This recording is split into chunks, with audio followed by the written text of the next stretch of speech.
Assalamualaikum warahmatullahi wabarakatuh.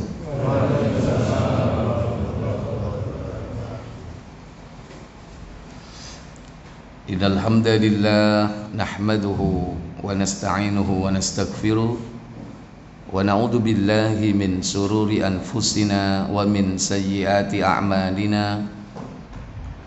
Man yahdihillahu fala mudilla lahu wa man yudlil fala hadiya lahu. Wa ashhadu an la ilaha illallah wahdahu la syarika lah wa ashhadu anna Muhammadan abduhu wa rasuluhu la nabiyya ba'da. Allahumma salli wa sallim wa barik ala Muhammadin nabiyil ummi wa ala alihi wa ashabihi wa man tabi'ahum bi ihsanin ila yaumiddin, amma ba'd. Ikhwatal iman, Bapak Ibu, saudara-saudari yang dirahmati Allah, puja dan puji syukur kita panjatkan kepada Allah Jalla wa'ala atas limpahan nikmat yang Allah berikan kepada kita semua, nikmat jasmaniyah, nikmat ruhaniyah yang bersifat konkret maupun yang abstrak, yang begitu banyak, yang tak sanggup kita menghitungnya. Wa in ta'uddu ni'matallahi la tuhsuha. Dan nikmat terbesar yaitu nikmat iman, nikmat Islam, sehingga kita mengenal Allah, mengenal Rasulnya, mengenal din agama ini,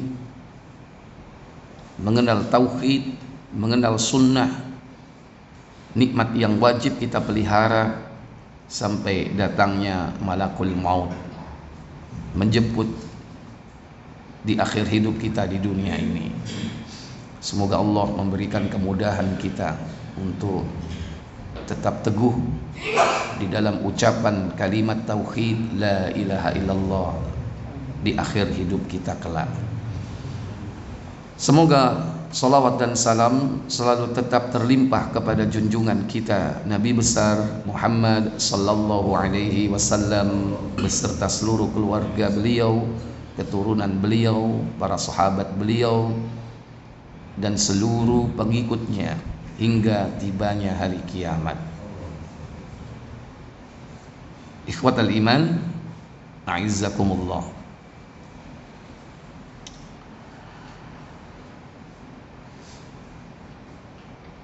Seorang mukmin jangan hanya bertakwa pada bulan-bulan dan saat-saat tertentu saja. Bertakwa itu tidak mengenal dimensi ruang dan waktu. Dimanapun dan kapanpun. Tidak mengenal dimensi ruang. Mau di darat ataupun di laut, mau di desa ataupun di kota, seorang mukmin harus tetap teguh di dalam keimanan, di dalam amal soleh. Nabi SAW menasihati kita dengan nasihat terbaik, yaitu nasihat takwa. Kata beliau, ittaqillaha haitsuma kunta. Bertakwalah kalian di mana saja kalian berada. Riwayat ini ada di dalam Sahih At-Tirmidzi. Coba dibuka nomor 1987. 1987. Kata beliau, ittaqillah, bertakwalah kalian kepada Allah. Takwa di sini berasal dari kata al-wiqayah, artinya penghalang, dinding yang membatasi antara kita dengan sesuatu yang kita takuti. Berarti kalau orang bertakwa itu berarti orang yang takut. Siapa yang kita takuti? Tidak ada yang kita takuti adalah kecuali Allah. Berarti bertakwa itu adalah takut kepada Allah. Sudah ketemu? Silakan. Dari Abu Dzar, ia berkata, Rasulullah SAW bersabda kepada Apa sabda beliau? Bertakwalah engkau kepada Allah dimanapun engkau berada. Ya, bertakwalah kalian kepada Allah di mana saja kalian berada. Kemudian, ikutilah perbuatan yang buruk dengan perbuatan yang baik. wa atbi'is sayyi'atal hasanata. Ikuti perbuatan yang buruk itu dengan yang baik. Niscaya perbuatan yang baik itu akan menghapus perbuatan yang buruk. Tamhuha. Niscaya perbuatan yang baik itu akan menghapus perbuatan yang buruk. Kemudian beliau menutup hadis ini dengan nasihat apa? Dan gaulilah manusia dengan budi pekerti yang baik. Wa khaliqin nasa bi khuluqin hasanin. Dan pergaulilah manusia itu dengan budi pekerti yang baik. Jadi pertama Nabi memerintahkan kita, menasihati kita agar takwa. Banyak definisi tentang takwa. Para ulama diantaranya ada yang mendefinisikan imtisalul awamiri wajtinabun nawahi, yakni selalu mengerjakan perintah-perintah Allah dan meninggalkan segala larangannya. Bahkan seorang sahabat yang bernama Abdullah ibn Mas'ud radhiyallahu taala anhu, beliau sempat mendefinisikan takwa itu dengan ayyuta'allah wa la yuqsa wa ayyudhkara wa la yunsa wa ayyushkara wa la yukfar. Ada 3 poin di situ. Takwa itu adalah pertama, yakni ayyuta'allah wa la yu'sa. Kau taati Allah, tidak kau durhakai. Lawan dari taat adalah maksiat. Ayyuta'allah, kau taati Allah, wa la yu'sa, dan kau tidak durhakai Allah itu. Berarti sama, itu mengerjakan perintah-perintahnya, taat kepada Allah. Termasuk di dalamnya taat kepada Allah di sini adalah menjauhi larangannya. Ini dari satu sisi, yaitu dalam hal perintah dan larangan, dalam perkara-perkara hukum syariat. Yang kedua yaitu wa ayyudhkara wa la yunsa, dan kau ingat Allah itu tidak kau lupakan. Karena kadang manusia itu lupa kepada Allah sehingga dia lalai dari tujuan utamanya dicipta oleh Allah, mengabdi kepada Allah, sehingga dia menjadi abdus syaitan, abdud dunia, bukan menjadi Abdullah, hamba Allah. Maka kita diperintah untuk selalu ingat Allah. Mengingat Allah termasuk mengingat perjanjian kita, bahwa kita sudah mengambil perjanjian, diambil perjanjian kita oleh Allah dengan bertanya, alastu bi rabbikum, apakah kau yakin aku Rabbmu?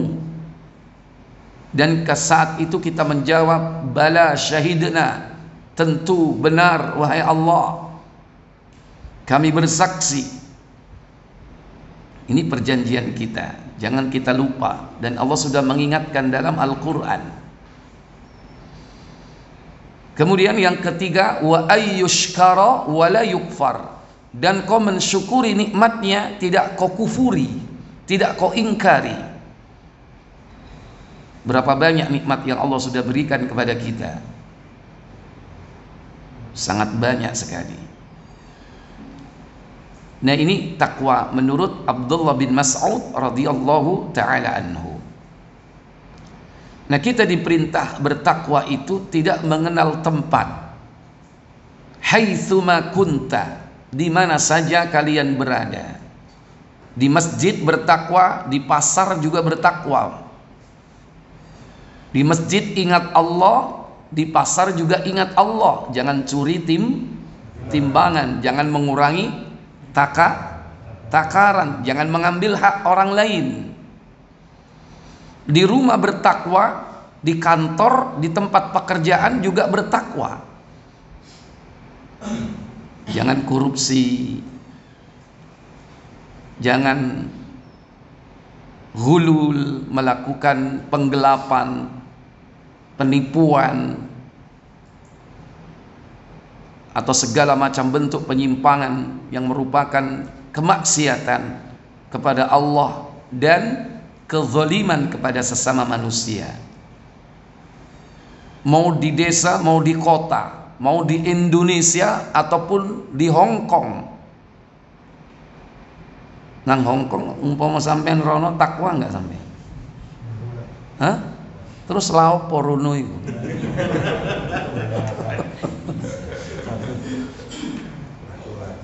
Ya, di mana saja kan berarti tidak mengenal tempat. Kemudian Allah katakan wa'atbi is-sayyi'atal hasanata. Ikuti perbuatan burukmu itu dengan perbuatan baik. Ini masih ada kaitannya. Karena itu bentuk dari bertakwa. Ikuti perbuatan buruk artinya sangat mungkin manusia itu jatuh kepada perbuatan maksiat, perbuatan dosa. Kullu bani Adam khatta'un. Setiap bani Adam itu khata', yakni bersalah. Kadang orang khilaf, bahkan kadang bukan khilaf, disengaja karena dikuasai oleh syaitan. Saat itu dalam kondisi imannya drop. Sementara begitu dahsyat syaitan menggodanya. Nah, ciri dari orang bertakwa itu dia segera bertaubat. Kalau dia berbuat dosa, dia segera bertobat, mohon ampun kepada Allah Jalla wa'ala. Jadi nggak usah menunggu lama. Di siang hari dia berdosa, segera sebelum datang malam dia sudah bertaubat. Di malam hari dia berdosa, sebelum datang pagi matahari terbit dia sudah bertaubat. Itu ciri dari orang yang bertakwa. Makanya diperintah ikuti perbuatan burukmu dengan perbuatan baik. Artinya segera bertaubat. Dan yang kedua, tutup perbuatan-perbuatan maksiat itu dengan perbuatan taat. Maka yang taat itu akan menutup yang maksiat.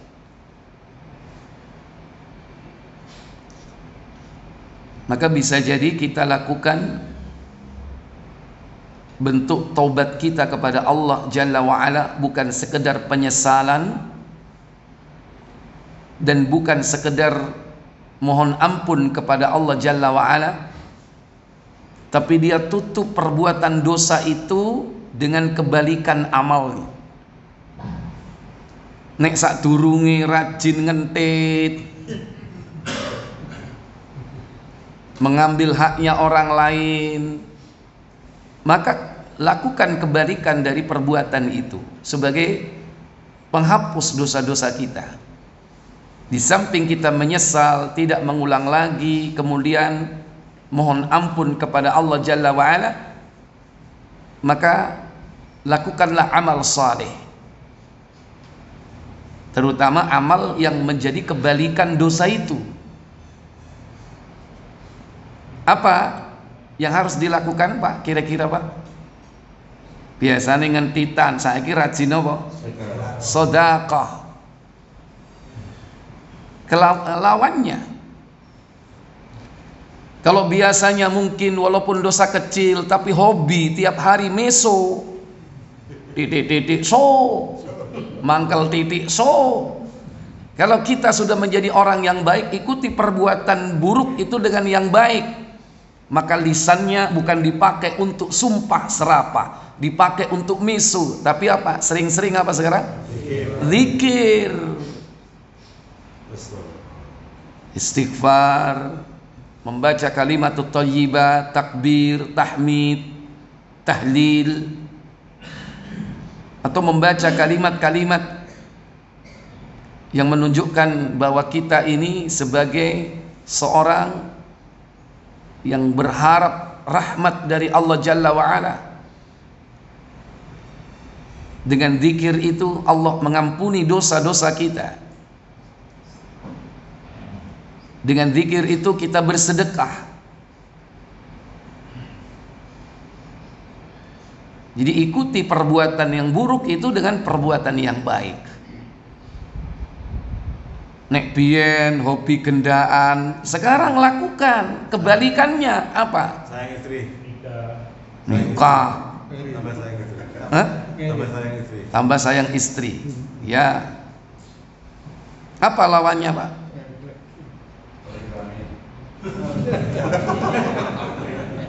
Kalau kemarin kan mengumbar hawa nafsu, ya kan? Sekarang nafsunya dikendalikan. Apa amal ibadah dalam mengendalikan nafsu itu? As-siyam, puasa, kawin. Puasa yang kita hidupkan. Lawan dari mengumbar nafsu, maka lawannya adalah mengendalikan nafsu.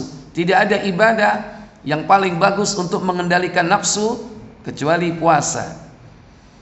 Kata Nabi, ya ma'saras syabab, wahai para pemuda, man istata'a minkumul ba'at falyatazawwaj. Hai para pemuda, jika kau mampu memberikan nafkah, maka nikahlah.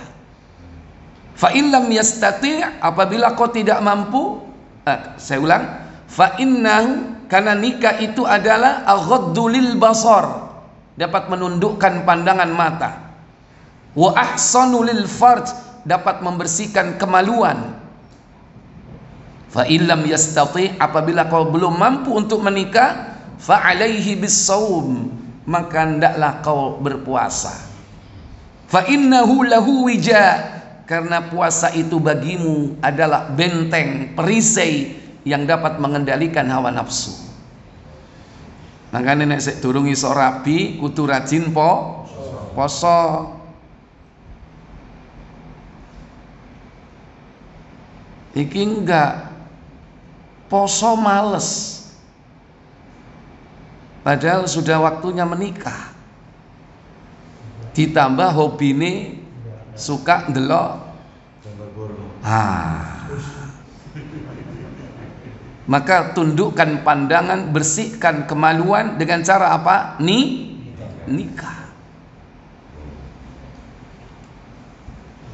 Jadi ikuti perbuatan buruk itu dengan perbuatan baik, niscaya yang buruk akan menghapus, yang baik akan menghapus yang buruk.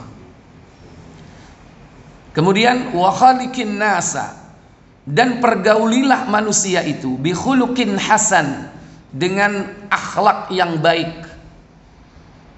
Artinya kita bukan hanya membangun hubungan dengan Allah saja, tapi juga membangun hubungan dengan sesama manusia. Kalau bertakwa itu hablum minallah, kalau mewujudkan akhlak yang mulia itu adalah hablum minan nas.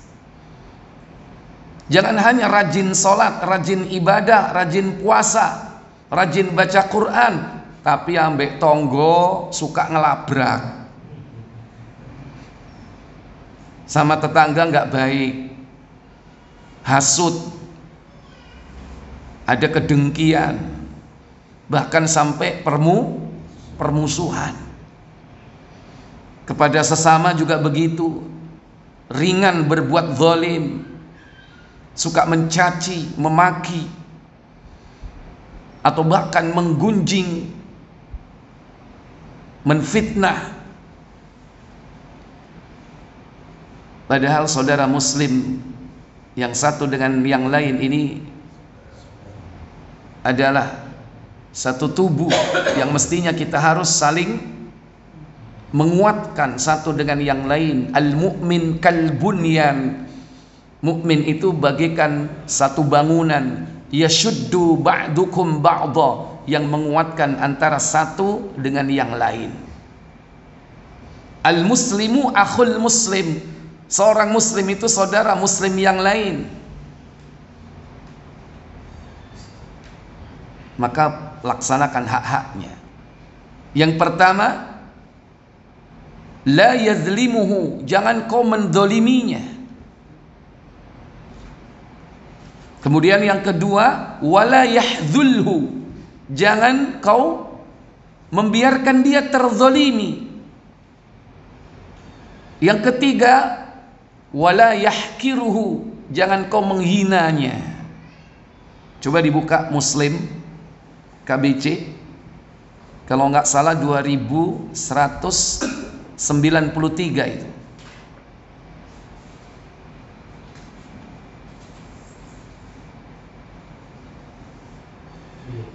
Silakan.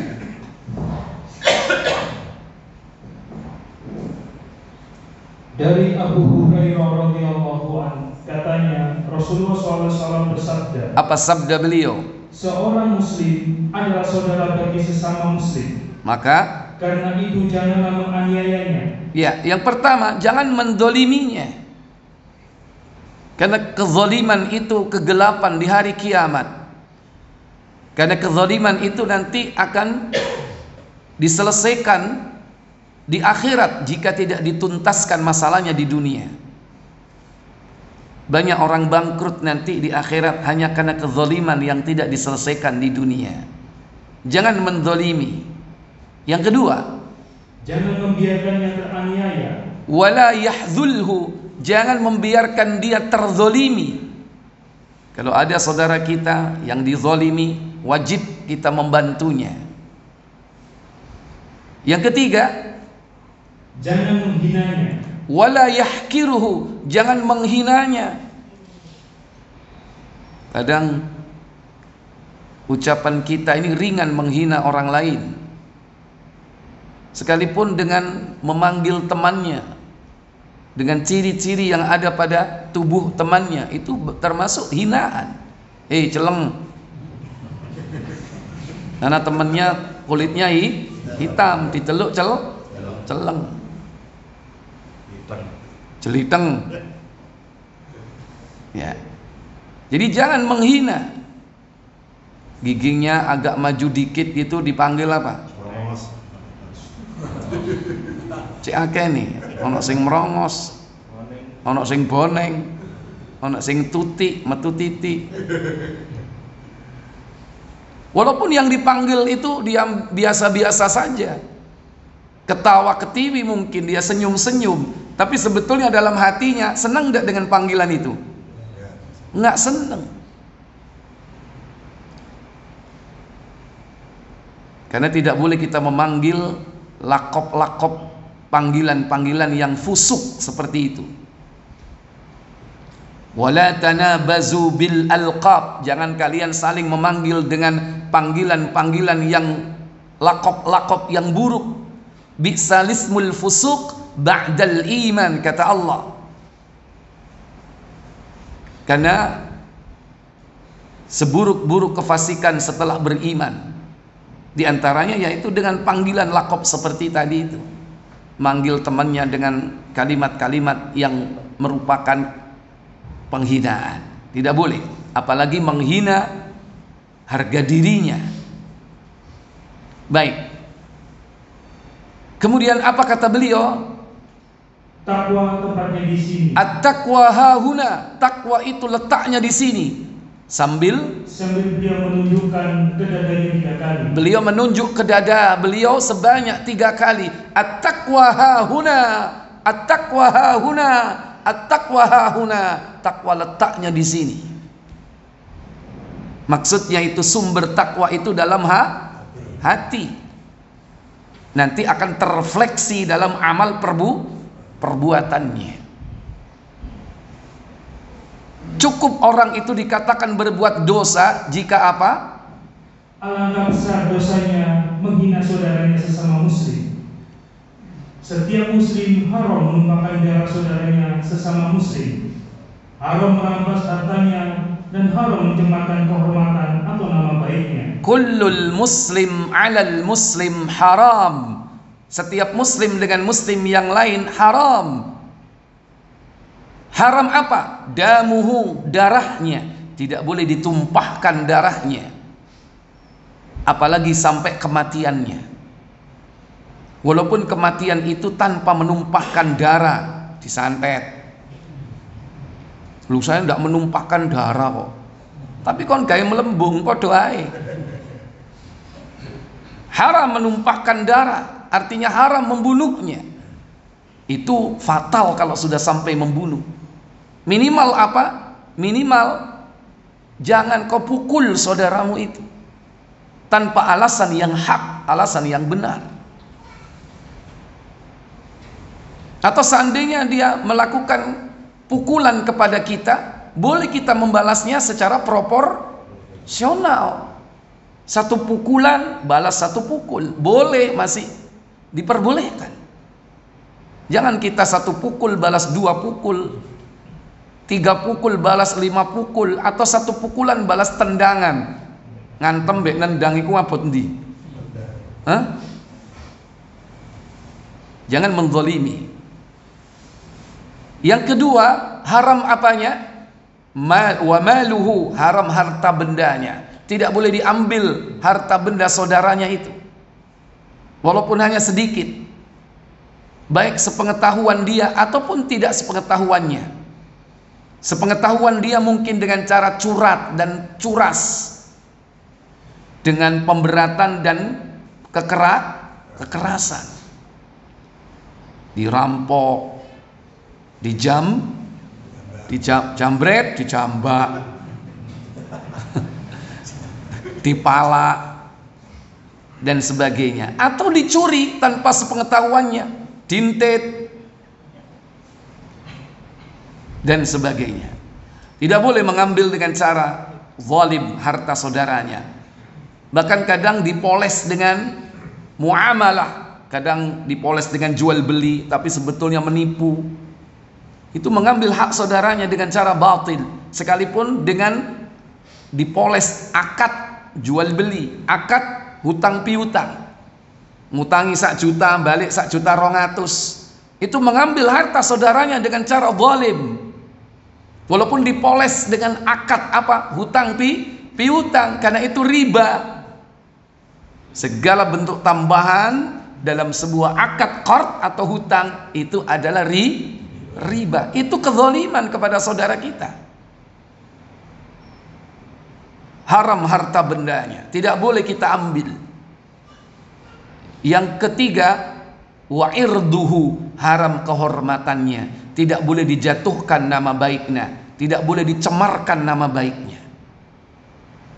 Nah, ini hal-hal yang berkaitan dengan wa khaliqin nas, dan hendaklah kau pergauli manusia itu bi khuluqin hasan.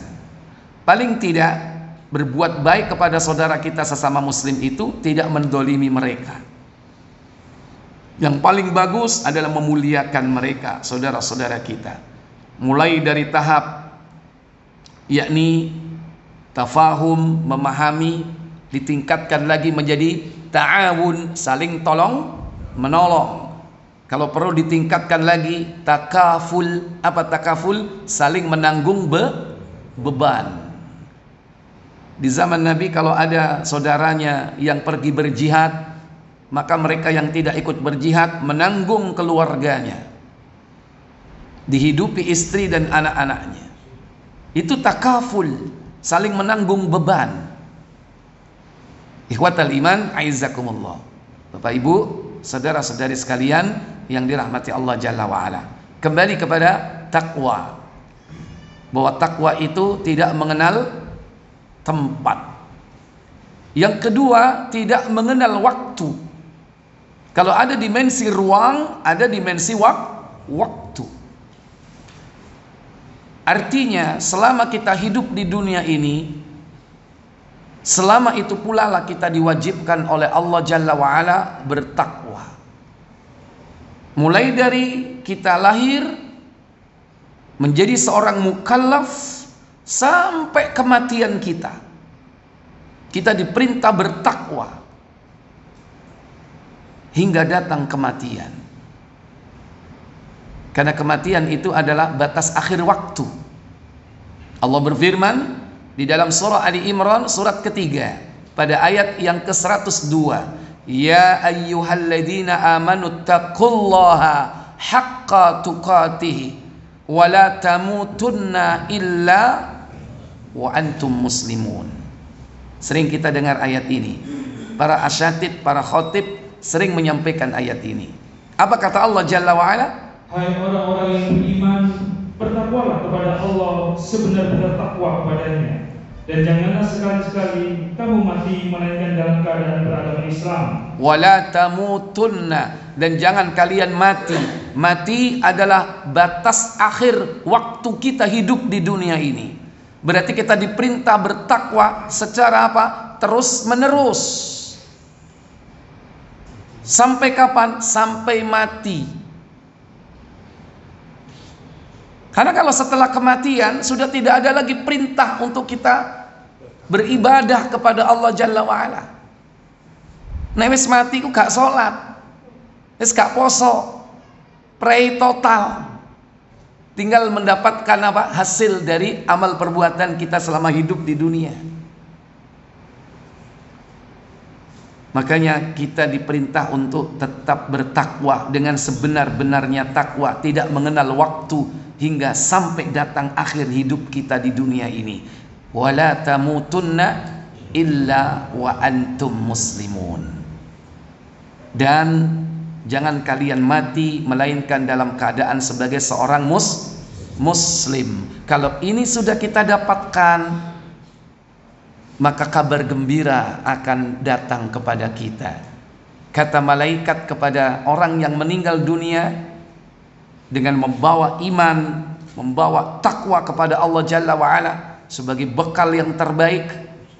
Apa kata malaikat? Buka Fussilat 41 ayat 30. Innal ladzina qalu rabbunallahu thumma istaqamu tatanazzalu alaihimul malaikatu alla takhafu wa la tahzanu wa abshiru bil jannati allati kuntum tu'adun. Apa kata Allah? Sesungguhnya orang-orang yang mengatakan Tuhan kami ialah Allah, kemudian mereka meneguhkan pendirian mereka, maka malaikat akan turun kepada mereka dengan mengatakan, janganlah kamu takut dan janganlah merasa sedih, dan gembirakanlah mereka dengan jannah yang telah dijanjikan Allah kepadamu. Baik, kata Allah, sesungguhnya orang-orang yang mengatakan Rabbunallah, Rabb kami adalah Allah, tsumastaqamu, kemudian dia teguh pendirian. Di sini disebut dengan istiqamah. Tsumma istaqamu, kemudian dia istiqamah. Diartikan di situ teguh pendirian, tidak berubah di dalam imannya, di dalam amal solehnya. Terus orang seperti ini kelak akan mendapatkan husnul khatimah. Malaikat akan mengatakan saat kematiannya, tatanazzalu alaihimul malaikati alla takhafu. Maka malaikat akan turun mengatakan kepadanya, jangan takut, wala tahzanu, jangan kau sedih, wa abshiru bil jannah, dan beri kabar gembira dengan surga, allati kuntum tu'adun, yang telah dijanjikan oleh Allah kepada kalian. Maka tidak ada satu sifat yang harus kita perjuangkan dalam hidup ini yang merupakan bagian dari ketakwaan, yaitu istiqomah. Cukup seorang waliullah itu diberikan khawariqul adah, kehebatan di dalam hidupnya, yaitu dengan istiqomah. Khawariqul ada, kehebatan yang di luar akal manusia itu tidak mesti berupa kesaktian, bisa terbang di udara, berjalan di atas air, kebal dari senjata. atau karomah-karomah yang lain. Karomah para waliullah itu yang paling utama adalah istiqomah. Itulah yang Allah berikan kepada Abu Bakar As-Siddiq radhiyallahu taala an. Kalau sahabat-sahabat yang lain itu kadang diberikan karomah berupa kehebatan, kalau bahasa kita kesaktian, seperti Umar ibnul Khattab, seperti Sa'ad bin Abi Waqqas. Sahabat-sahabat Nabi yang dijamin surga itu memiliki karomah yang luar biasa, dan juga sahabat-sahabat yang lain. Tetapi kalau kita lihat Abu Bakar sendiri, tidak ada kehebatan yang paling menonjol kecuali istiqomahnya beliau di dalam yakni amal soleh, dan selalu berlomba-lomba dengan Umar ibnul Khattab untuk melaksanakan ketaatan, dan Umar mengaku kalah dengan Abu Bakar As-Siddiq radhiyallahu taala. Maka untuk menjadi waliullah itu gampang, Pak, asal istiqomah. Dan kita ini berusaha untuk menjadi istiqomah, karena para waliullah itu disifati dalam Al-Quran surah Yunus, buka surat 10 ayat 62 kalau tidak salah. Ala inna awliya Allahu la khawfun alaihim wa la hum yahzanun. Apa kata Allah? Ingatlah, sesungguhnya wali-wali Allah itu tidak ada kekhawatiran terhadap mereka, dan tidak pula mereka bersedih hati. Iya. Ala, ingatlah, inna awliya Allahi, bahwasanya para wali-wali Allah itu sifatnya dalam hidup ini la khaufun alaihim, mereka tidak takut, walahum yahzanun, dan mereka tidak bersedih hati dalam hidup ini. Sama dengan ucapan malaikat tadi itu, ketika saat kematian, la takhaf wa la tahzan. Malaikat mengucapkan begitu karena memang sebelumnya para kekasih Allah itu la khaufun alaihim wa lahum yahzanun, mereka tidak takut dalam kehidupan ini dan tidak bersedih hati apapun keadaannya. Masih melarat, gak wedi gak mangan, masih diancam arep dipateni, gak wedi mati, nggak takut dan tidak bersedih, karena memahami bahwa kehidupan ini ujian bagi dia. Jadi ini ciri orang-orang yang disebut waliullah. Nah, bagaimana syaratnya supaya menjadi kekasih Allah? Pada ayat berikutnya, apa kata Allah? Alladzina amanu wa kanu yattaqun. Dua syaratnya, apa itu? Yaitu orang-orang yang beriman dan mereka selalu bertakwa. Nah, yaitu mereka adalah alladzina amanu, orang-orang yang beriman dengan keimanan yang benar, lurus akidahnya. Dan yang kedua apa? Wa kanu yattaqun, dan senantiasa bertakwa. Kata-kata kanu di situ menunjukkan apa? Yaitu keistiqomahannya dalam bertakwa kepada Allah, dalam taat kepada Allah, dalam ingat kepada Allah, dalam syukur kepada Allah. Wa kanu yattaqun, dan selalu bertakwa. Berarti di sini tidak menunjukkan yakni pelin-pelan atau perubahan-perubahan yang drastis.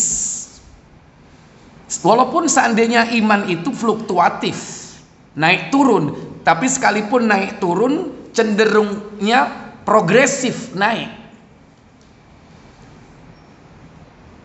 Kita punya iman itu, Pak, tidak seperti malaikat.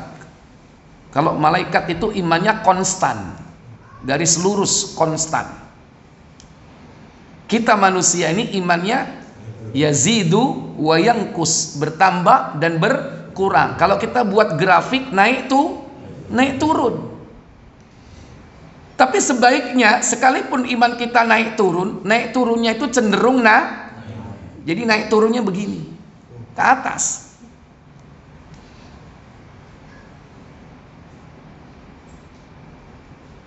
Nah, itulah termasuk dalam kategori apa? Istiqomah. Teguh pendirian. Wa kanu yattaqun. Maka tidak mengenal waktu dan tidak mengenal tempat. Jangan hanya kita bertakwa ketika Ramadan. Ramadan bertakwa. Selepas Ramadan berubah drastis. Ramadan ngempet. Begitu riyo langsung golek hiburan nang pantai, ndelok wong muda. Lihat tempat-tempat hiburan seperti itu rame nggak? Kalau hari raya. Padahal kemarin ojo rek poso. Kok nggak rek posone apa? Kurang pahala nih kok ojo. Begitu riyo balas dendam. Langsung tempat hiburan didatangi, tempat rekreasi didatangi. Di sana banyak orang-orang berbuat maksiat. Kenjeran rame, Paris ya, Pantai Ria, Surabaya, Paris.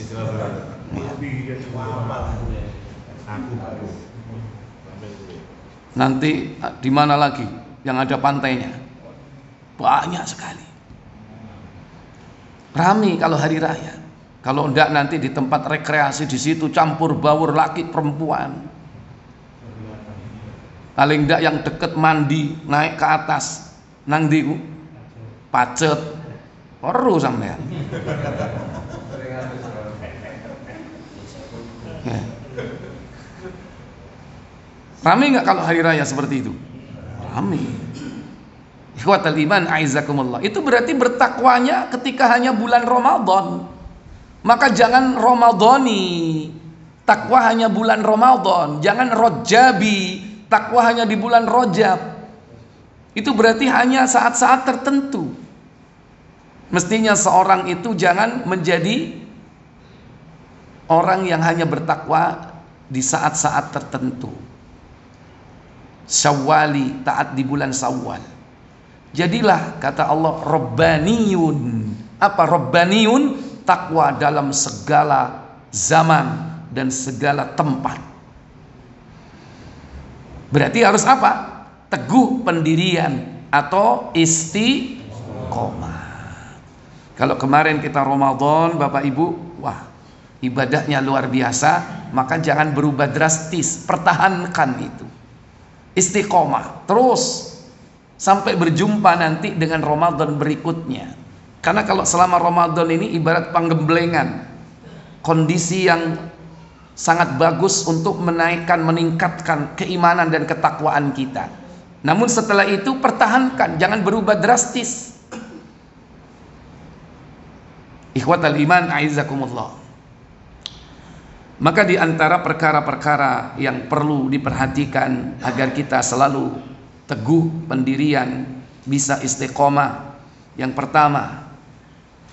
pertama, hendaklah kita tetap menuntut ilmu syar'i. Karena dengan ilmu syar'i kita semakin memahami tentang agama ini. Semakin kita memahami agama ini, maka kita akan menjadi orang-orang yang dijaga oleh Allah Jalla wa'ala. Nabi bersabda dalam hadis Bukhari di nomor yang ke 58 KBC ada. Nabi mengatakan, "May yuridillahu bihi khairan yufaqihu fid din." Barang siapa yang dikehendaki oleh Allah menjadi orang yang baik atau beroleh kebaikan, yufaqihu fid din, maka dia akan difahamkan oleh Allah terhadap din agama ini. Berarti orang kalau bertambah ilmu agamanya setiap hari, berarti orang itu akan dijadikan oleh Allah menjadi orang yang baik. Kalau kita pengen beroleh kebaikan dari Allah Jalla wa'ala, maka indikasinya adalah kita semakin difahamkan oleh Allah dengan ilmu agama. Nah, ilmu agama itu dari mana? Dari Allah. Bagaimana caranya? Kita harus menuntutnya. Harus thalabul ilm. Tidak bisa ilmu agama itu kita datang. Kita tunggu datangnya dari langit turun langsung masuk ke dalam dada kita. Orang bilang ilmu apa? Wah, ilmu laduni. Gak perlu belajar, cukup ae silo nang guwa. Ya. Nunggu nanti ilmu datang dari langit. Lihat bagaimana para ulama. Nabi kita Muhammad SAW mendapatkan ilmu dari Allah. Banyak didatangi oleh siapa? Malaikat Jibril. Nabi mendapatkan wahyu bisa jadi langsung dari Allah. Tapi kadang Allah mengirim utusan. Dia adalah Rohul Amin, Rohul Kudus, malaikat Jibril. Kemudian para sahabat, bagaimana sahabat mendapatkan ilmu? Dia datang di majelis Rasulullah, datang kepada Nabi SAW untuk mendapatkan ilmu, baik itu ucapan beliau ataupun melihat bagaimana Rasul melakukan amal dalam kehidupan sehari-hari. Diperhatikan, karena itu merupakan ilmu. Karena sunnah itu meliputi perkataan beliau, perbuatan beliau, dan juga ketetapan beliau. Lihat para tabi'in, mereka menuntut ilmu dengan mendatangi siapa? Para sahabat. Nggak ada para ulama, orang menuntut, para tullab, para penuntut ilmu, mereka duduk kemudian menunggu datangnya ilmu. Tidak, mereka datang sampai jauh yang harus ditempuh perjalanan, menghabiskan tenaga, pikiran, dan harta untuk mendapatkan apa? Satu hadis. Itu yang dilakukan oleh para tabi'in, mendatangi para sahabat. Mungkin dari sahabat itu bisa diambil perkataan Nabi. Dia harus berjalan berminggu-minggu, berbulan-bulan untuk mendapatkan ilmu. Ketika datang ke sana, kadang tidak mendapatkan apa-apa. Bahkan hanya kadang dapat satu saja hadis. Jadi dengan datang menuntut ilmu supaya kita bisa istiqomah. Karena Allah Jalla wa'ala akan meninggikan derajat orang-orang yang beriman dan juga orang-orang yang berilmu. Yang kedua, segera mengamalkan ilmu. Jadi kalau kita belajar, sudah dapat ilmu, jangan disimpan. Ilmu tidak dikoleksi saja. Kadang kita mengkoleksi ilmu. Ngaji rono rini. Iki wis mari, wis golek liyane. Iki wis tahu 10 tahun yang lalu. Pertanyaannya wis mau amal no enggak? Kadang kita ini taklim kesana kemari hanya tujuannya untuk mengumpulkan pengetahuan tapi tidak diamalkan. Nah, itu penyebab orang tidak istiqomah. Kalau pengen istiqomah, apa yang sudah dapat itu amalkan, kerjakan. Segera sifatnya. Kata Nabi, badiru bil a'mal, segeralah kalian beramal, kata beliau. Buka Tirmizi 2196.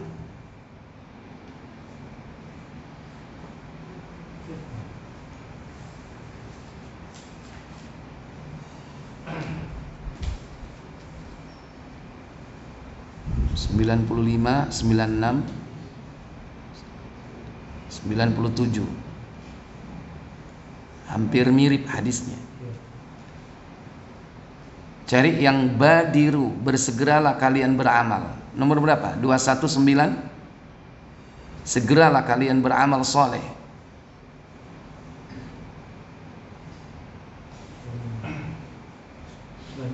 Silakan. Mulai dari 95, boleh. Dari Abu Hurairah, Rasulullah SAW bersabda. Apa sabda beliau sallallahu alaihi wasallam? Bersegeralah melakukan amal solih sebelum terjadi fitnah. Sebelum terjadi fitnah. Fitnah di sini bukan satu fitnah, tapi fitnah yang bertubi-tubi. Karena beliau mengatakan badiru bil a'mal, bersegeralah kalian beramal fitanan sebelum datang fitnah. Fitan itu jamak dari fitnah. Fitnah artinya cobaan, ujian. Sebelum datang cobaan, maka segeralah beramal. Wis ngerti nek wong lanang iku wajib salat berjamaah nang masjid, segera amalkan. Aja ngenteni engko ae rek nek wis pensiun. Gurung pensiun kena fitnah. Apa? Kakinya nggak bisa diangkat atau diseret nek melaku, kena asam urat. Fitnah nggak itu? Fitnah. Karena nggak biasa ke masjid, begitu ada keinginan ke masjid, dikasih ujian seperti itu, malu nggak dia? Isin rek, masa aku nang masjid ngini, dituntun, dibopong. Kenapa? Karena dia tidak segera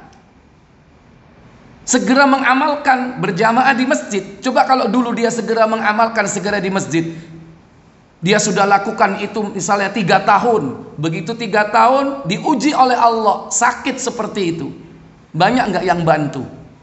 Banyak. Iku abu iku kok gak teko nang ndi? Oh iya, kena stroke. Terus nek budal iku gak ono sing nuntun. Ya wis ayo gentian yo meneh yo. Nuntun abu sapa? Ojo abu jundil lho. Ngurungakno aku kok. Abu Ridal.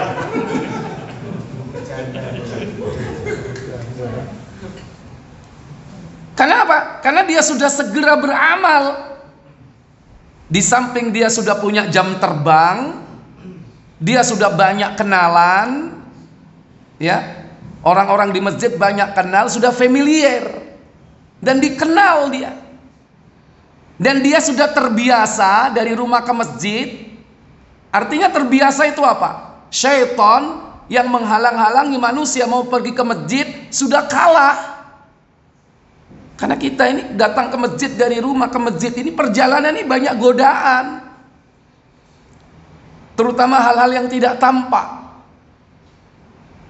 Makanya kita keluar rumah bismillahi tawakkaltu 'ala Allah, la haula wala quwata illa billah. Kata syaitan, bagaimana kau bisa mengganggu dia? Dia telah dicukupi oleh Allah Jalla wa Ala. Coba kalau dia nggak datang ke masjid, dia tidak doa seperti itu, tentunya setan sudah merencanakan menggagalkan perjalanannya. Tapi kalau dia sudah terbiasa, setannya yang kalah. Dan secara psikologis, orang kalau sudah terbiasa berangkat ke masjid, gambaran-gambaran yang dia takuti itu hilang. Image-image yang buruk itu hilang karena sudah dia biasa di masjid. Kalau nggak pernah ke masjid, ragu-ragu dia. Ojo-ojo nang kono rek, wong-wong iki gak seneng mbek aku. Terus nang kono iku wong iki jenggoten tok, teroris tok nang kono iku. Ketokane sing dipelajari nang kono iku kok aliran apa? Aliran listrik ya. Banyak keraguan-raguan yang ditimbulkan oleh subhat, yang dihidupkan oleh syaitan. Makanya kalau ada orang Pak yang ragu-ragu ke masjid, itu perlu disupport, diajak, ayo gak apa-apa. Kalau nanti sudah biasa itu enak, nggak ditemani berangkat sendiri. Sebetulnya banyak Pak orang itu mau berangkat ke masjid ini, banyak, tapi ada keraguan dalam hatinya. Engkau pas aku nang kono siji alirani, engkau nang kono engkau aku dicurigai. Banyak subhat yang ada dalam benaknya, dan itu menjadi mental block yang menghalangi dia untuk pergi ke masjid. Padahal kalau sudah nanti ke masjid 1 kali, 2 kali, 3 kali terbiasa, dan nanti malah akan tidak usah disuruh, dia akan datang sendiri. Bahkan bisa jadi dia ada orang yang paling semangat datang ke masjid lebih dulu. Nah, inilah fungsinya orang itu segera beramal kalau sudah mengerti ilmu. Sudah tahu ilmunya, segera beramal. Jangan sampai kita ini menunda-nunda. Engko ae nek wis mari haji. Lah saiki haji ditunda ping 2. Kapan beramalnya? Tahun mana? Gurung tentu berangkat, ya. Tahun mana? Gurung tentu urip. Gak usah nunggu habis haji, gak usah nunggu habis umroh, gak usah nunggu pensiun. Kalau sekarang kita sudah punya ilmu, segera amalkan. Sebelum datang fitnah, dan fitnah ini luar biasa, terutama fitnah di akhir zaman. Nanti kalau orang itu gak kuat melihat atau menahan fitnah yang dahsyat itu, apa yang terjadi? Begitu dahsyatnya fitnah itu menerpa kehidupannya, maka apa kata Nabi SAW? Lanjut. Seperti sebagai malam yang gelap gulita. Iya, digambarkan fitnah itu bagaikan malam yang gelap gulita, malam yang menutupi siang, gelap. Kalau orang sudah kena fitnah itu kadang moto peteng, gampang ngelakoni perbuatan maksiat. Contohnya apa? Kalau sudah fitnah itu membuat manusia gelap mata, yaitu yusbihur rajul mu'min wa yumsiya kafir. Apa kata beliau? Pada pagi hari seseorang beriman, namun di sore harinya ia kafir. Sebaliknya, di waktu sore ia beriman dan di pagi harinya ia kafir. Kenapa kok bisa berubah begitu drastis?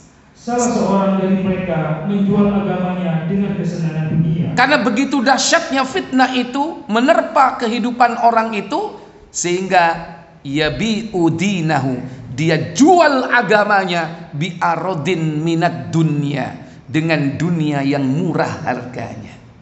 Kenapa? Karena tidak segera diamalkan ilmu itu. Atau dia ilmu itu didapat hanya sekedar diketahui, hanya sekedar untuk mendapatkan kedudukan atau gelar.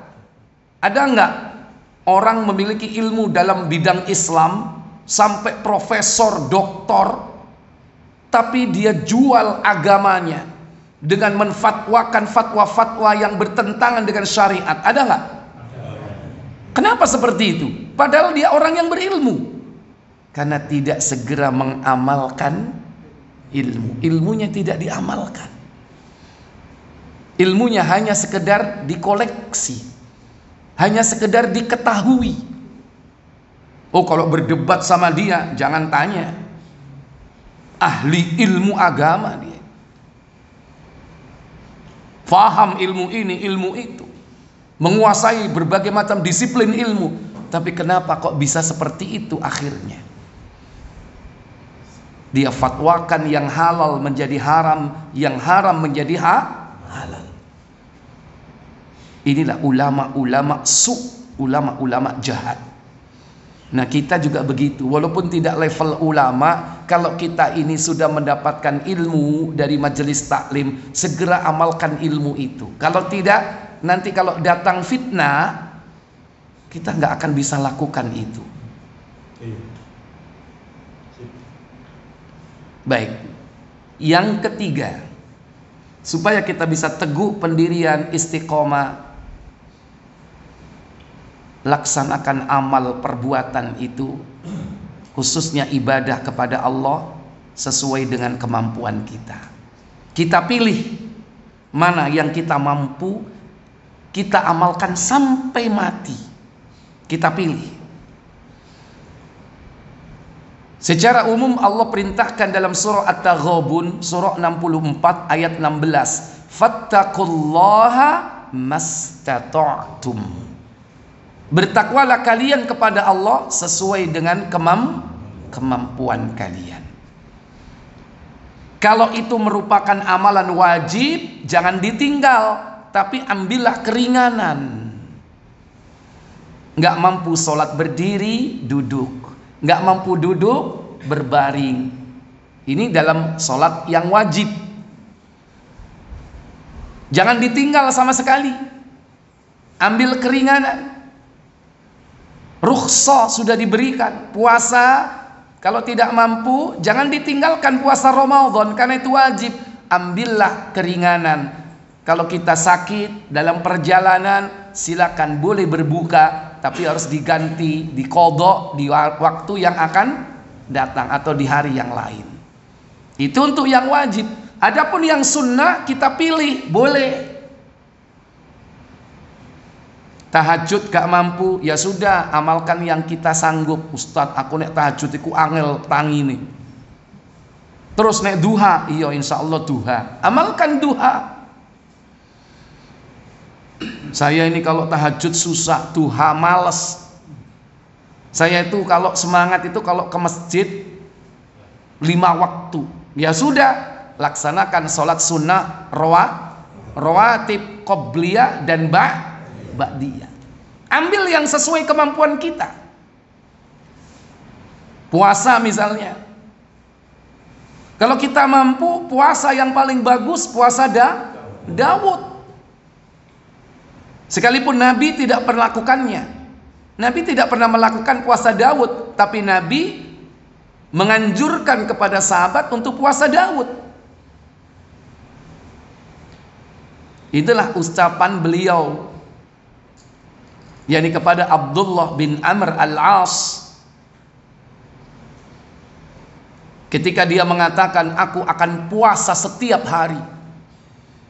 Kata Nabi, kon gak kuat kon bendino poso kon. Dan Nabi memberi saran cukup apa? 3 hari saja. Cukup 3 hari saja amalkan dalam setiap bulan. Tapi ngeyel Abdullah bin Amr al-As ini. Apa kata Abdullah? Buka Muslim 1127.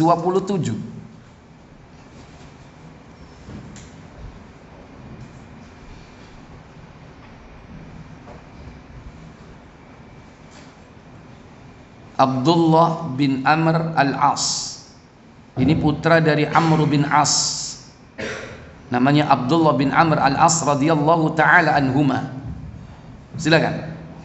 Dari Abdullah bin Amr bin As radhiyallahu anhuma, katanya dia dilaporkan orang kepada Rasulullah SAW bahwa dia pernah berkata, sesungguhnya aku akan sholat sepanjang malam dan puasa setiap hari selama hidupku. Loh, coba bendino poso, tiap malam gak tidur, sholat tahajud. Ini kalau bahasa kita ini apa namanya? Sumbar, ya.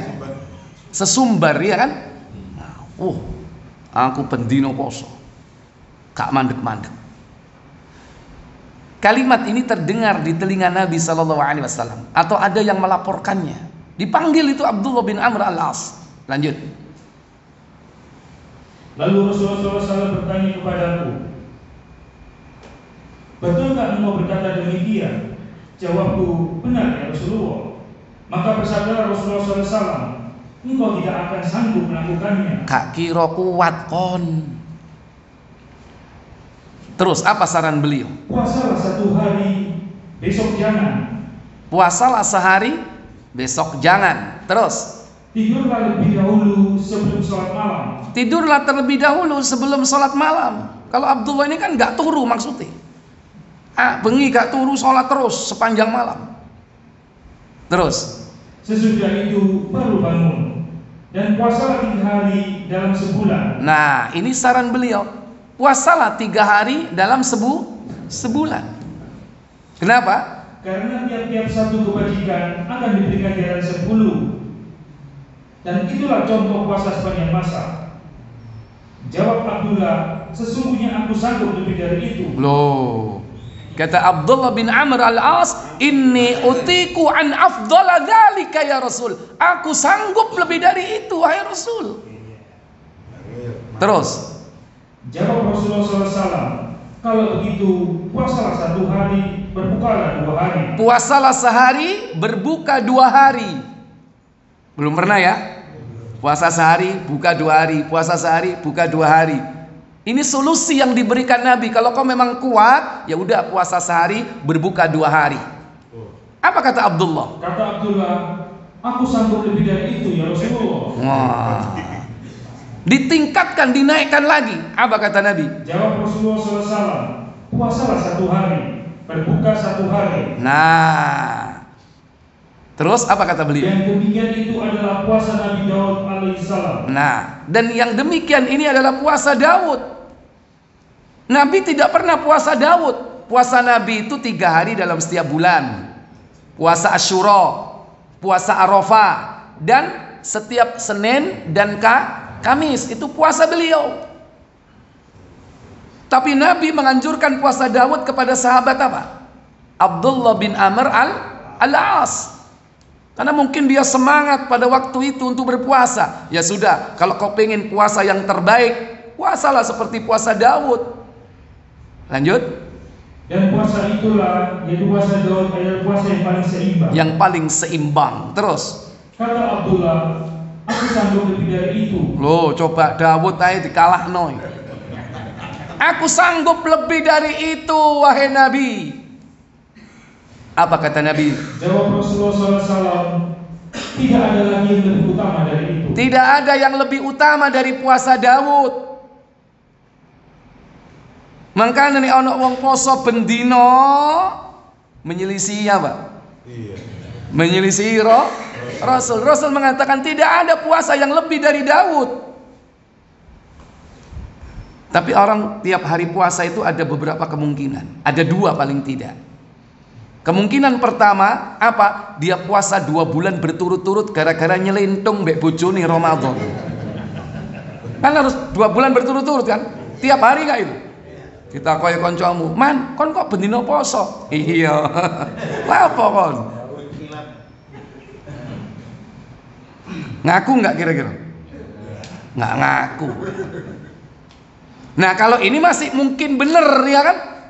Tiap hari tapi dibatasi cuman 2 bulan aja, karena itu kafarat. Denda karena dia melakukan pelanggaran di siang Ramadan, melakukan jima dengan istrinya. Nah, kemungkinan yang kedua apa? Nah, ini yang tidak benar, ngelakoni ilmu. Kepingin sakti, mondro.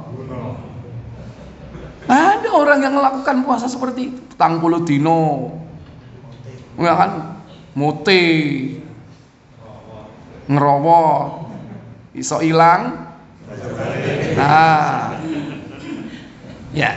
Jadi yang satu mungkin masih ada benernya ya, karena itu kafarat. Mungkin yang lain nggak ada, karena mentok puasa sunnah itu ya puasa Daud.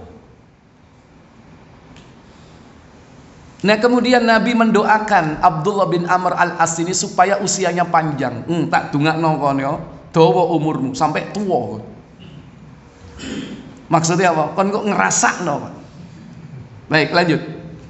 Setelah Abdullah berumur lanjut, dia berkata, "Kalau aku terima puasa 3 hari seperti yang dianjurkan Rasulullah SAW kepadaku, tentulah akan lebih kusukai daripada keluarga dan hartaku." Iya, menyesal nggak dia? Menyesal nggak dia? Lau kubila an asuma thalathata ayyama min kulli syahrin.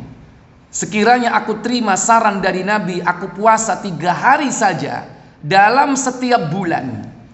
Ahabbu ilayya mim mali wa ahli. Niscaya puasa yang aku lakukan 3 hari secara istiqomah sampai tua hari ini, aku lebih cintai daripada hartaku dan keluargaku. Orang itu cinta kepada harta nggak? Cinta kepada keluarga tidak? Tapi orang itu bisa lebih cinta dengan amalnya. Kenapa? Diharapkan amal itu nanti akan menjadi sesuatu yang dapat menolong dirinya di akhirat. Terutama amal yang dilakukan secara istiqomah. Masih mek 3 dino dalam setiap bulan. Itulah maksud saya. Pilihlah mulai sekarang amalan-amalan yang kita bisa istiqomah mulai hari ini sampai nanti tua. Jangan jeglek, saya itu semangat si nom. Begitu wis tua, blas. Mending mulai sekarang amalan itu kita persiapkan, kita ngambil istiqomahnya. Ya sudah, saya tak Senin Kemis saja. Insya Allah mudah-mudahan saya mampu sampai tua. Ya sudah, ambil Senin Kemis. Ya sudah, saya tak sholat syukur wudhu saja. Sholat sunnah lain mungkin aku nggak mampu. Kalau habis wudhu saya syukur wudhu aja 2 rakaat. Ya lakukan. Yang penting sampai mati. Bilal saja karena istiqomah melakukan syukur wudhu, ya, sholat sunnah syukur wudhu, setiap kali dia batal wudhunya, itu saja diberikan oleh Allah Jalla wa'ala keutamaan. Orangnya di bumi, terompahnya sudah di mana? Di surga. Itu Bilal, terompahnya. Ketika ditanya, dia nggak ngerti apa sebabnya kok bisa mendapatkan kabar dari Nabi, terompah Bilal ada di surga. Sempat didengar oleh Rasulullah. Ternyata dia ingat-ingat amalan beliau adalah selalu menjaga wudhu. Setiap batal wudhu, setelah itu wudhu baru kemudian sholat sunnah syukur wudhu. Ringan gak itu sebetulnya? Ringan. Yang berat itu istiqomahnya. Nah, caranya bagaimana supaya istiqomah? Cari amalan yang ringan sesuai kemampuan. Karena amal yang dicintai oleh Allah itu adwamuha, yang dilakukan terus menerus, wa in qalla, walaupun hanya sedikit. Baik. Yang terakhir, yang keempat, jangan lupa berdoa kepada Allah, minta supaya kita diberi kekuatan. Karena tanpa pertolongan dari Allah, kita nggak akan bisa tetap istiqomah di dalam iman dan amal soleh. Karena hati itu naik turun, iman itu naik turun. Hati ini mudah berubah, bolak-balik. Maka mintalah kepada Allah Jalla wa'ala supaya Allah ini memantapkan hati kita. Jangan sampai hati kita ini berpaling setelah diberikan oleh Allah petunjuk. Maka doa yang harus diucapkan adalah Rabbana la tuzigh qulubana ba'da idh hadaitana wa hab lana min ladunka rahmah innaka antal wahhab. Buka Ali Imran ayat ke-7 kalau tidak salah.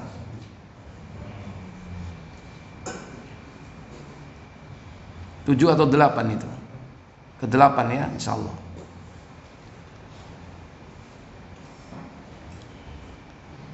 Surat 3 ayat 8. Silakan.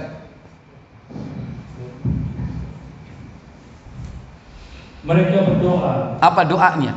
Ya Rabb kami, janganlah Engkau jadikan hati kami condong kepada kesesatan sesudah Engkau beri petunjuk kepada kami, dan karuniakanlah kepada kami rahmat dari sisi Engkau, karena sesungguhnya Engkau lah Maha memberi karunia. Iya.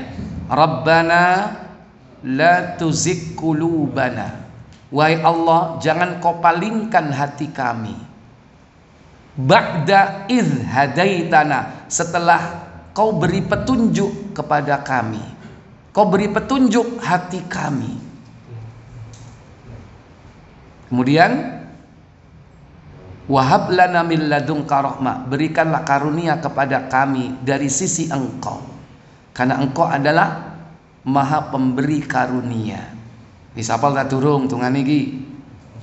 Rabbana, ayo bersama. Rabbana la tuzigh qulubana ba'da idh hadaitana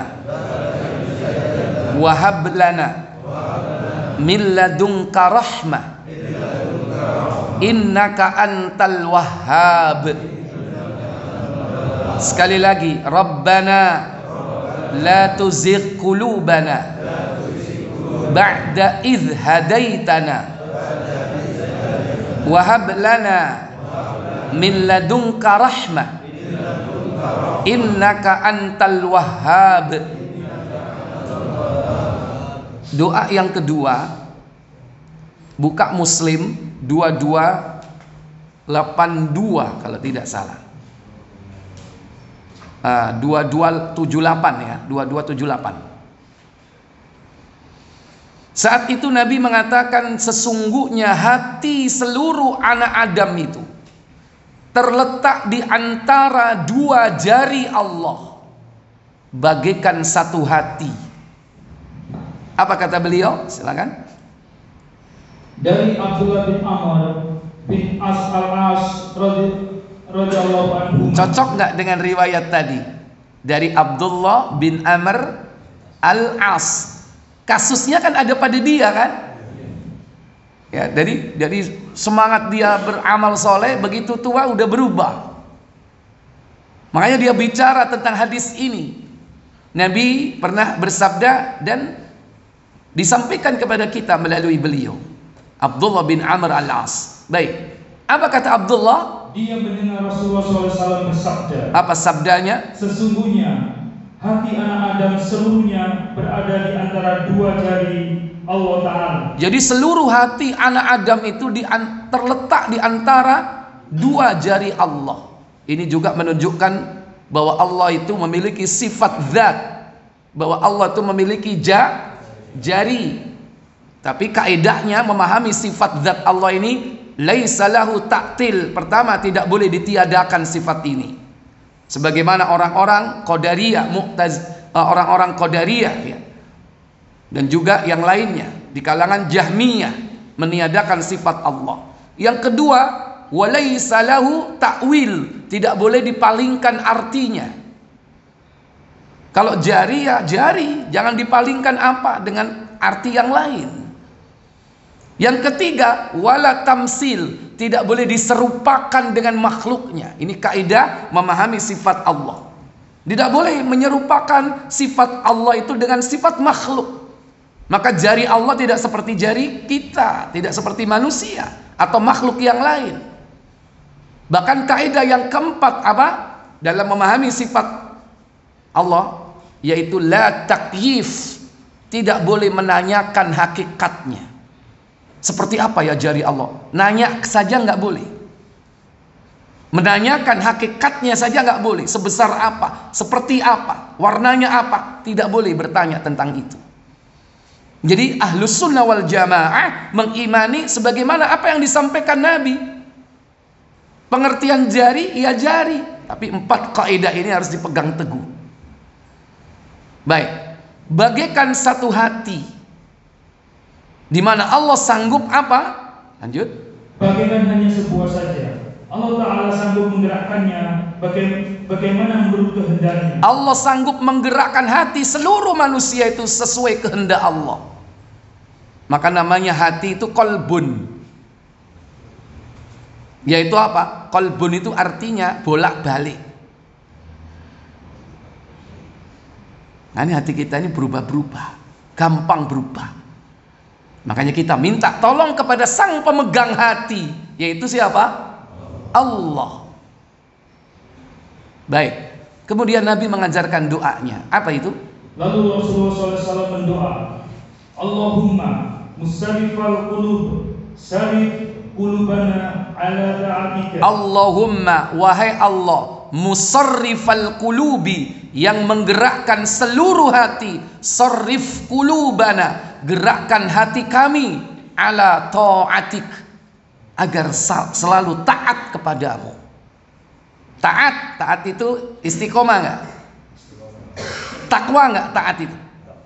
Takwa. Agar selalu taat kepada Engkau wahai Allah. Disapal madurum. Halo. Allahumma, ayo.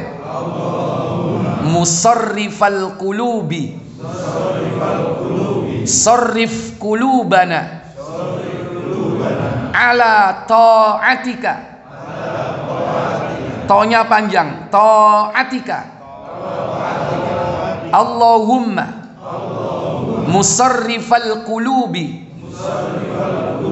sarrif qulubana ala ta'atika.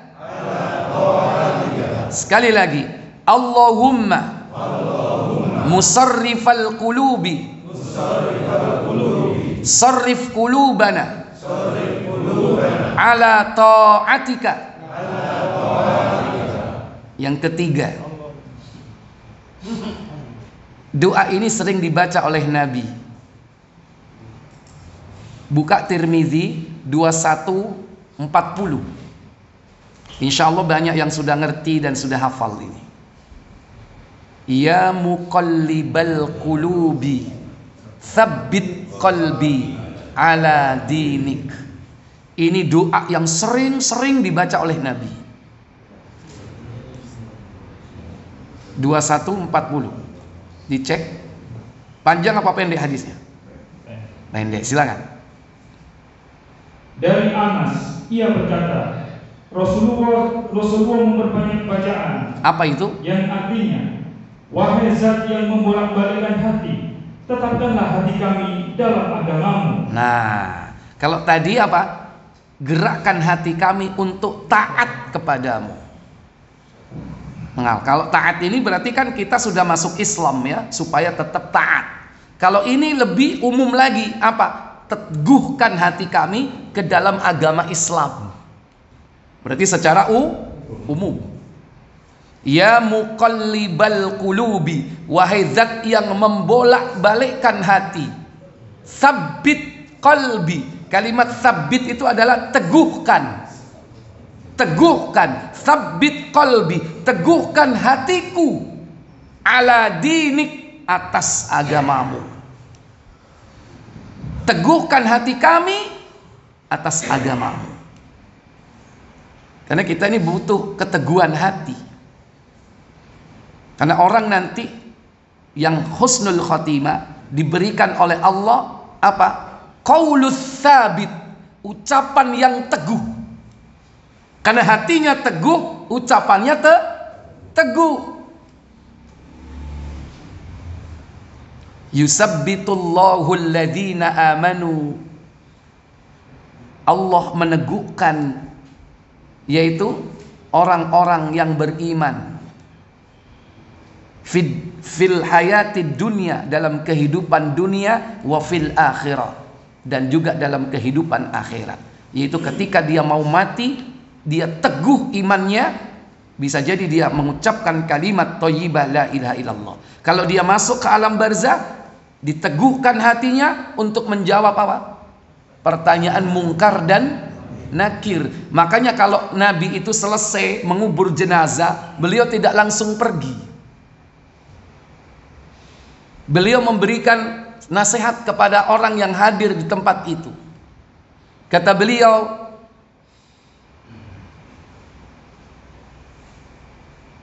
istaghfiru li akhikum, mohonkanlah ampun kepada Allah untuk saudaramu yang mati ini.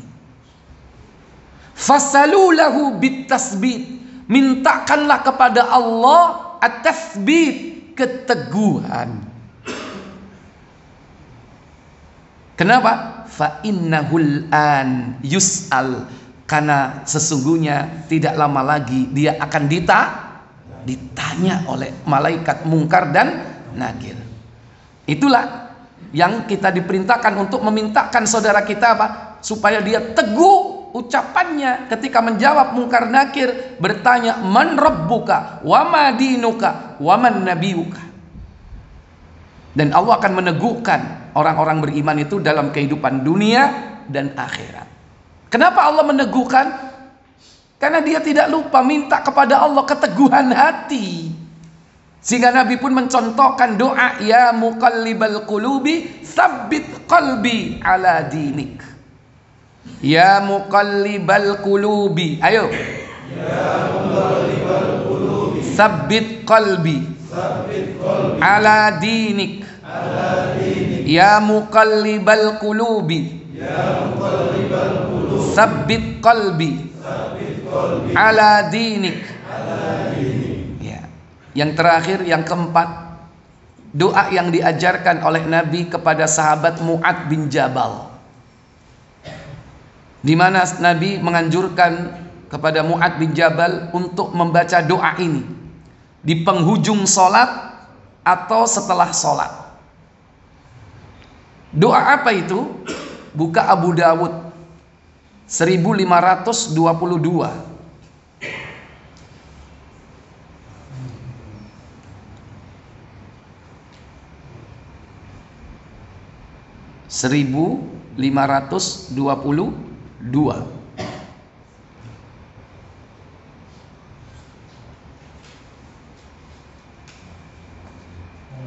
Insya Allah doa ini juga familiar di telinga kita.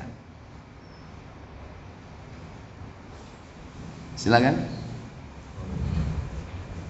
Dari Abu Abdurrahman Al-Huduli, dari Mu'adz bin Jabal, bahwasanya Rasulullah SAW pernah memegang tangannya lalu bersabda. Rasul memegang tangan Mu'adz bin Jabal.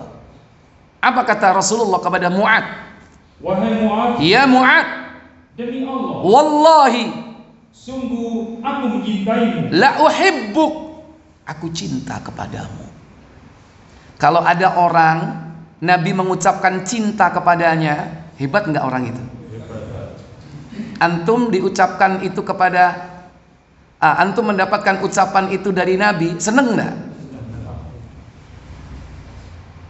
Tapi ingat, Nabi cinta kepada seseorang, tentu orang itu pasti cinta kepada siapa?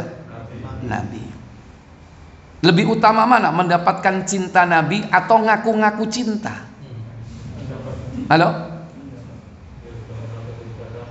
Mendapatkan cinta Nabi itu lebih utama daripada sekedar mengaku cinta. Banyak enggak orang ngaku-ngaku cinta? Banyak. Bahkan ironi, banyak orang mengaku cinta Nabi, tapi sebetulnya kalau Nabi tahu pasti akan membenci dia. Banyak orang ngaku cinta Nabi, tapi dia benci kepada sunnahnya, mencegah atau menghalangi manusia dari jalan Allah. Pasti Nabi akan benci.